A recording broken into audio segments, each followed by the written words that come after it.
Welcome back to the channel. So today I'm rebuilding the Cannondale Topstone 4 that you saw me respray in the last video. So stay tuned and you'll see what components I decided to go with.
So I'd always planned on getting rid of that Microshift Advent X group set. It's a budget group set with mechanical discs, which is not a good idea on a gravel bike.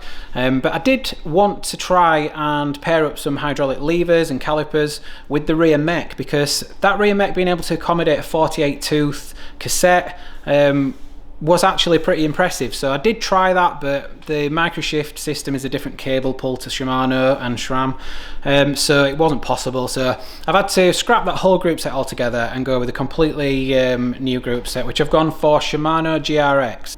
I personally think that the Shimano GRX group set is the best value for money. It's well under £1,000. You've got it in 3 different variations, from the 400, which is like Tiagra 10 speed, to 600, which is like Shimano 105, and the 800, which is Ultegra, and you can mix and match those components. So I've gone for the 600 shifter. The 400s below are only 10 speed, and the 800s above are not that different. So you save about 20 grams if you go for the 800. You get a slightly different ribbed hood, and you get something called servo wave. Now if you've got a road bike with Shimano hydraulic brakes, you'll have servo wave as well. I've done like 5,000 miles on those last year, and I think these outperform them, so I'm not really concerned I haven't got servo wave on these. So with a one by, you obviously just get the one shifter and the other one is a blank. You can upgrade and buy a dropper post version, so you'll have a hydraulic reservoir in to move your dropper post, which this frame can accommodate as well. What you will notice is the pivot point of these are slightly different to your road bike from Shimano, so you get a much better bite, and there's plenty of power in them. So I've paired those shifters up with the GRX 400 calipers. So the 400, 600 and 800 are all, as far as I can tell, the same thing, just painted differently. They all weigh the same. I think they're made from the same materials, it's just the paint. So the 400 calipers and 600 shifters are often actually paired together as a set, as mine were. So yeah, I've no problem at all running 400 calipers on. So I've gone with the GRX 800, or technically 810 rear mech, which is for the one by system with the clutch on. So with the clutch on, it just stops the chain bouncing around when you're on the rough stuff. When I'm on road, to be fair, I ride it with the clutch off, and it also makes removing the rear wheel much easier. So on paper, this mech can handle up to 42 teeth, which is okay for most scenarios. So if you're mainly riding on road and on gravel paths, that's going to be plenty.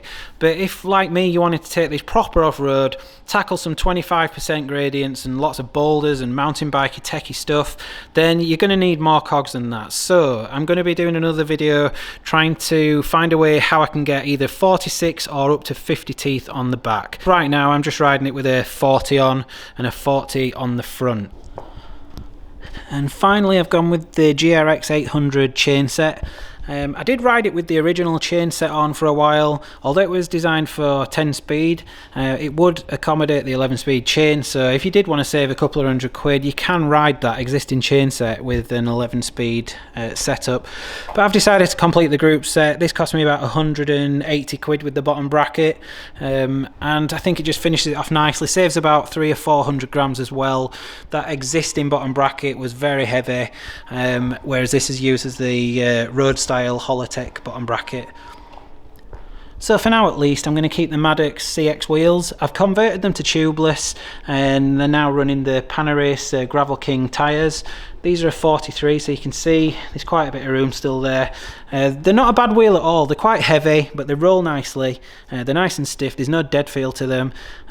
Just be careful around the bearings when you're washing it, because the dirt does get through the seals pretty quickly.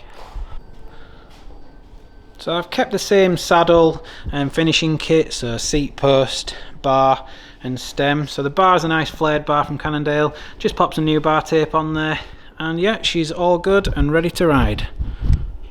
Thanks again for watching. If you've got any comments or any questions, then submit them below and I'll do my best to reply. I'm going to be riding this as an everyday winter bike and gravel bike, so there'll be plenty more videos to come on how it handles both on-road, off-road. So yeah, stay tuned, subscribe, and we'll see you next time.